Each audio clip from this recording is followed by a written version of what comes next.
गांव नाम सुनते ही एक भावना, एक अलग सा फीलिंग होता है, एक अपनेपन का फीलिंग आता है। लेकिन अब गांव वीरान हो पड़ा है। इस आधुनिकता के दौर में सब लोग शहर की ओर पलायन कर रहे हैं, कोई रोटी के लिए तो कोई शौक से भी गांव में नहीं रहना चाहता है। अब नया ट्रेंड चल चुका है, बच्चों को शहर भेजने का ट्रेंड। लोगों को लगता है गांव में बच्चे खराब हो जाएंगे, बच्चे पढ़ाई नहीं कर पाएंगे या फिर बिगड़ जाएंगे, इसलिए वो लोग भी गांव को छोड़ रहे हैं।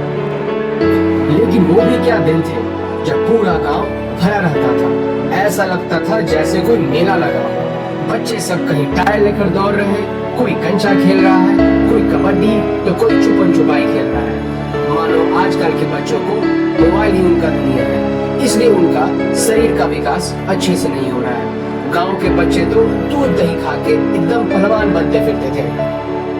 उस समय सब परिवार साथ साथ रहते थे। अगर किसी को दिक्कत हो तो सभी मिलकर उस समस्या का समाधान करते थे। सब स्वांग आपस में मिलजुल कर रहते थे। स्वांग से भ्रमित मत होइएगा, हम लोग भाई बिहार में भाई गोतिया को स्वांग कहते हैं। कोई स्वांग खेती बाड़ी देख रहा है तो कोई अपना गाय भैंस देख रहा है। सब लोग मिलजुल कर काम करते थे।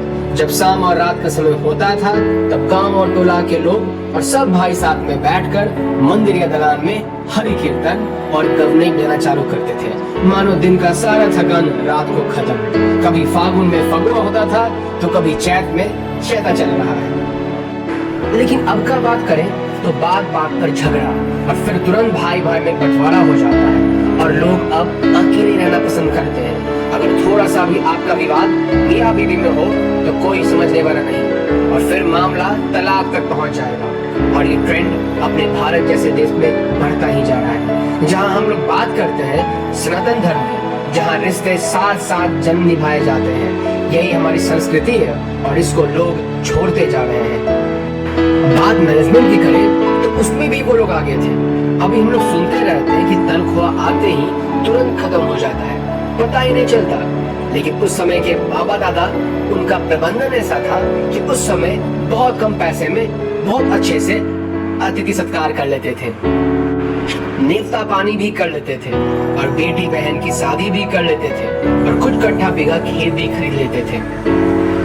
उस समय लोगों के पास पक्का मकान नहीं होता था, लेकिन उसी खपड़ा का मकान में लट्टर चढ़ जाता और खूब नेनुआ कद्दू चिंगनी फरता था।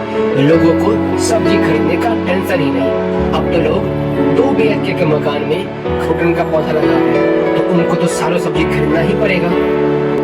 एक बात तो था, उस समय संसाधन बहुत कम थी लेकिन खुशियाँ अधिक थी, सामाजिकता बहुत था। लोग एक दूसरे के सुख दुख में साथ रहते थे। अगर किसी बेटी की शादी हो तो ऐसा लगता था जैसे पूरे गांव की इज्जत का बात है। वह सब लोग मिलजुल कर शादी में भरपूर सहयोग करते थे। अब लोगों के पास संसाधन बहुत है लेकिन खुशियाँ काफी कम।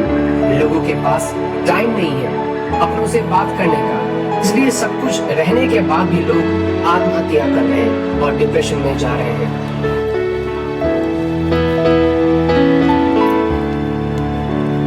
हमें अपने गांव, जड़, जमीन से जुड़े रहना चाहिए क्योंकि यही से हम अपनी संस्कृति और संस्कार से जुड़े रहते हैं।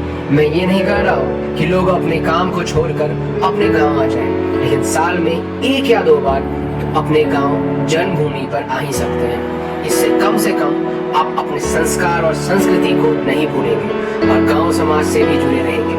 वो लोग भी आपका स्वागत करेंगे।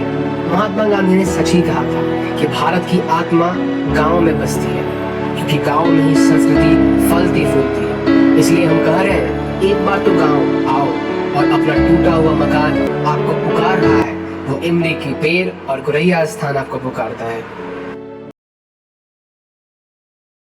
खुनवा पसीना सहरिया में भैया कौड़ी के भाव में बिकाइल बा। चल उड़ चल सुगना गौआ के ओर, जहाँ माटी में सोना हेराइल बा, माटी में सोना हेराइल बा।